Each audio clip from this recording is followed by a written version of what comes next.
चलिए आज एक ऐसी फाइल खोलते हैं जो सालों तक आप कह सकते हैं पुलिस के रिकॉर्ड रूम में धूल खा रही थी। और क्यों? क्योंकि शायद इसके अंदर वो सच था जिसे कोई पढ़ना ही नहीं चाहता था। कोलकाता, हाँ, वही शहर जिसे हम सब सिटी ऑफ जॉय के नाम से जानते हैं, खुशियों का शहर। सुनने में कितना अच्छा लगता है ना? लेकिन हर चमक के पीछे कुछ साये भी तो होते हैं, और इस शहर की कुछ गलियों में अंधेरा धूप से भी ज्यादा गहरा था। और ये कहानी ये शुरू होती है कुछ लापता लड़कियों से। बात है 2016 की। बंगाल के 3 जिले, उत्तर 24 परगना, नदिया और मुर्शिदाबाद। यहाँ से एक एक करके 60 से ज्यादा लड़कियां गायब हो गईं, बिना कोई सुराग छोड़े। और इन सब में एक बात कॉमन थी, ये सभी लड़कियां बहुत ही गरीब परिवारों से थीं और एक ही तरीके से गायब हो रही थीं। लेकिन सालों तक कुछ नहीं हुआ। फाइलें बस एक टेबल से दूसरी टेबल पर घूमती रहीं। पुलिस का आधिकारिक रुख क्या था? उनके हिसाब से ये लड़कियां या तो घर से भाग गई थीं या फिर ये कोई लव अफेयर का मामला था। बस केस बंद कर दिए गए। उनके लिए ये मामला खत्म हो चुका था। लेकिन कुछ परिवार थे जिन्होंने हार नहीं मानी, खास तौर पर एक माँ। उन्होंने एक ऐसा सवाल उठाया जो इस पूरे केस का टर्निंग पॉइंट बन गया। उन्होंने कहा, मेरी बेटी तो अपनी चप्पल भी बिना पूछे नहीं उतारती, वो भला भाग कैसे सकती है? और बस इसी एक सवाल ने उन बंद हो चुकी फाइलों में एक नई जान डाल दी। तो साल 2019 में नदिया जिले के एक सब इंस्पेक्टर अरिजीत सेन ने एक छोटी सी पर बहुत जरूरी बात नोटिस की।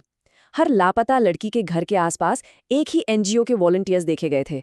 इस एनजीओ का नाम था सहेली फाउंडेशन।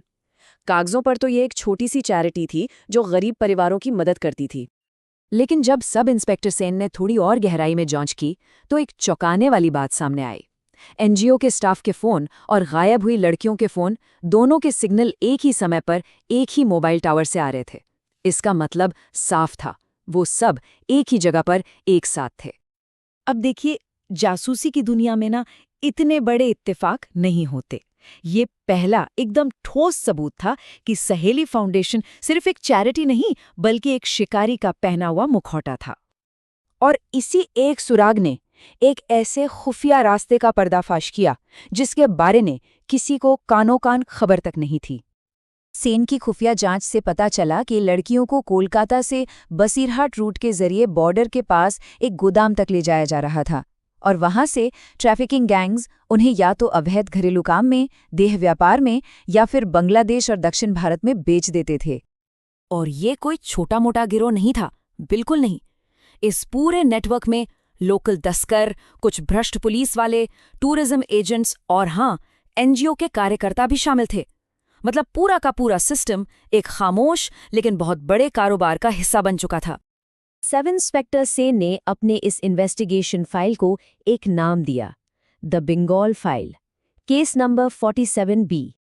तो अब सबूत हाथ में थे और एक्शन का वक्त आ चुका था। एक ऐसी रात जो पूरे बंगाल को हिलाकर रखने वाली थी।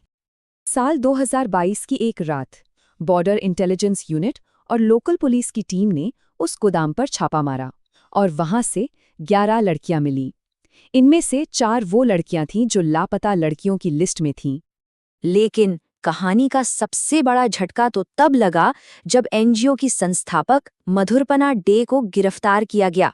हाँ, वही मधुरपना डे जो सालों से महिला सुरक्षा पर बड़े बड़े भाषण देती आई थीं। जब उनका लैपटॉप खंगाला गया तो उसमें से पेमेंट चार्ट्स, ट्रांसपोर्ट के खुफिया रास्ते और पीड़ितों के लिए बनाए गए कोड नंबर्स सब कुछ मिला। ये साफ था, ये बंगाल का सबसे बड़ा ट्रैफिकिंग रैकेट था जो एक चैरिटी की आड़ में चल रहा था। लेकिन कहानी यहाँ खत्म नहीं होती।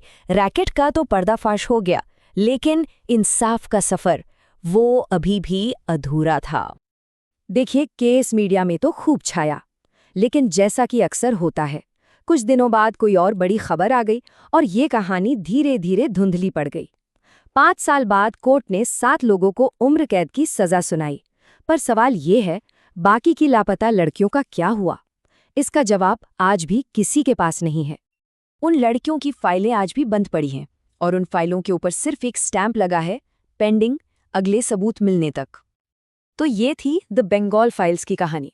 देखिए, ये सिर्फ एक केस नहीं है, ये हमें 3 बड़ी बातें सिखाती है।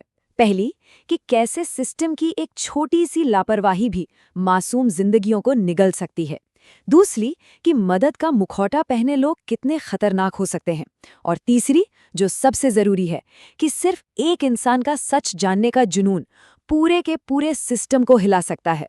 तो सवाल ये उठता है कि हर शहर की चकाचौंध के पीछे ऐसी कितनी और फाइलें हैं जो बस उसे एक इंसान का इंतजार कर रही हैं जो हार मानने से इनकार कर दे।